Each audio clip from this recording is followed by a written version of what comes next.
सभी लोग एक तरफा वोटिंग करने जा रहे हैं। भारतीय जनता पार्टी के झूठ जुमलेबाजी को सरकार को एकदम नकार दिए हैं। इस बार बेरोजगार, नौकरी, महंगाई पे ये जो कि इलेक्शन हो रहा है, यह पार्टी का चुनाव नहीं है, ये सीधे जनता का चुनाव है। इस जनता का नाम, मेरा नाम इंद्रजीत निषाद है, जिला अध्यक्ष विकासशील इंसान पार्टी। विकासशील इंसान पार्टी मुकेश साहनी जी की पार्टी के जौनपुर के जिला अध्यक्ष हैं, वीआईपी की जी, यानी इंडिया गठबंधन के समर्थन वाली पार्टी है। एकदम है, और हम लोग इंडिया गठबंधन के घटक दल हैं, और झारखंड, बिहार, उत्तर प्रदेश में, और हम लोग पूरी तरह से एक तरफा, यानी इंडिया गठबंधन के सामने कोई लड़ाई है ही नहीं, एक तरफा जीत है। और 4 तारीख को एक परिवर्तन इतना बड़ा आ रहा है कि 14 में ये आए थे, 24 में इनकी विदाई एकदम तय हो चुकी है, उसमें दो राय नहीं है। आप मल्ला समाज से हैं, निषाद समाज, जिसे केवट समाज कहा जाता है, वो कहा जाता है कि आपका समाज बीजेपी का कोर वोटर माना जाता है। आपका समाज हमेशा कमल के बटन ही दबाता आया है, ऐसा जो है सर्वे में हम लोगों को पता चला है। अक्सर जितने चुनाव हुए हैं कि निषाद वोट ज़्यादातर बीजेपी को वोट करता है, तो इस बार निषाद वोट किधर जा रहा है? देखिए, अब निषाद वोट तो ये जान गया है ना, वीरांगना फूलन देवी जी को माननीय नेताजी इस धरतीपुत्र मुलायम सिंह यादव जी ने, देखिए, जंगल से ले जाकर पार्लियामेंट तक पहुँचाए, और वीरांगना फूलन देवी जी के ऊपर 58 मुकदमे थे। 57 मुकदमे एक दिन ख़त्म करके जो जंगल से ले जाकर पार्लियामेंट तक का सफ़र कराए। और निषाद तो हमेशा साइकिल की बटन दबाता रहा, और 14 से लेकर 14, 17, 19 और 22 में कमल का बटन दबाया। लेकिन इस बार जैसे निषाद 14 में गया था, और 24 में पूरी तरह से वापस हो गया है, इसमें दो राय नहीं है। और हमारे जो समाज के लोग हैं, केवट बिन कश्यप कहार, लोहार, सभी लोग एक तरफा वोटिंग करने जा रहे हैं। भारतीय जनता पार्टी के झूठ जुमलेबाजी को सरकार को एकदम नकार दिए हैं। इस बार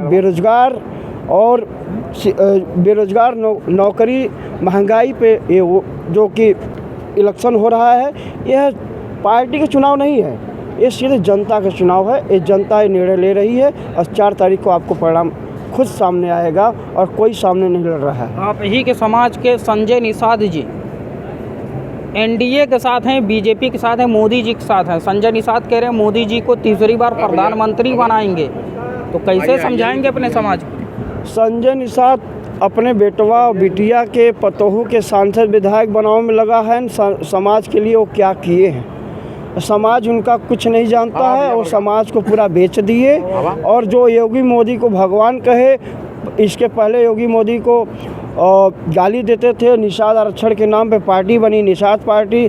आज निषादों के हक की बात है, बताइए, चावल, गेहूँ, चना, मटर सब बेचकर सभी निषादों ने, जिसके मढ़ा लगा है, छप्पर है, नदी किनारे गुजर बस कर रहा है, ताल पोखरे में अपना गुजर बस कर रहा है, उन लोगों ने अपना जैसे चंदा दिए थे, आज उन लोगों के उनकी कल्पना लग चुकी है संजय निषाद को, उनके बात को कोई मानने वाला नहीं है। आप देखें, अभी मोदी जी आए थे, उसमें भी आए थे संजय निषाद, एक भी निषाद कार्यकर्ता वहाँ पे नहीं गया। और योगी जी आए थे, उसमें भी आए, एक भी नहीं गया।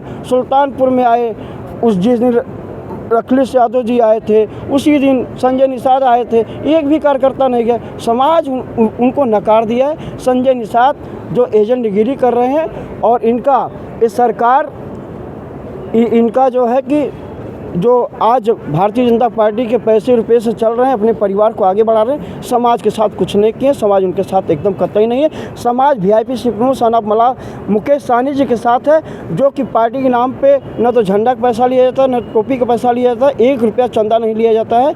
जो वीआईपी पार्टी कार्यकर्ता है, एक वोट जाकर गाँव गली मोहल्ले में घूमकर निषाद बस्ती में सारा वोट करवाने का काम कर रहा है। आप देखिएगा 25 तारीख के एक तरफा जो कि जीत यहाँ पे वोट पड़ेगा। और वही संजय निषाद हैं जो उनके विधायक हैं शाहगंज से, उनके पार्टी के वीरांगना फूलन देवी जी की मूर्ति आज बताइए थाने में कब्जा, थाने में बंद कर दी गई है। ऐसे हालात से बताइए समाज के साथ वो धोखा कर रहे हैं संजय निषाद। आज वीरांगना फूलन देवी जी नहीं वो हुए, अखिलेश निषाद जी आरक्षण के लड़ाई में वो वीर शहीद हो गया। उनके तीन बहनें थी, उस बहनों के लिए 1 रुपया मदद नहीं किए। हम लोगों ने गए और हमारे VIP सुप्रीमो साना वाला मुकेश सहनी जी ने 2 लाख रुपया शादी में पैसा भेजे थे और हम लोग खुद जाकर 10,000 5,000 सहयोग किए थे इटावा में जाकर। लेकिन संजय निषाद एक भी काम नहीं किए हैं और मूर्ति नहीं छुड़ाए। और हमारे प्रत्याशी जी जो बाबू सिंह कुशवाहा जी ने, ये हम लोगों के बीच में अभी हम लोग की कल मीटिंग हुई थी, वहाँ पे 500-700 की संख्या में पूरी हमारे 73 लोकसभा के सभी निषाद भाई जुटे थे। सभी लोगों के सामने कहे कि हम पार्लियामेंट में जाएंगे और 4 तारीख को मूर्ति को वहाँ से थाने से रिलीज़ कराएंगे और यहाँ पे मैं अपने तरफ से ज़मीन खरीद कर मूर्ति लगवाऊंगा वीरांगना फूलन देवी जी का। ऐसा कहने वाला 75 सालों से अब तक कोई प्रत्याशी नहीं मिला था। आज बाबू सिंह कुशवाहा जी ने इस चीज़ को दर्शा दिया है। इस आवाज़ से आज पूरा निषाद समाज एकजुट होकर साइकिल चुनाव चिन्ह के सामने वाली बटन 25 तारीख को एक तरफा दबाने जा रहा है।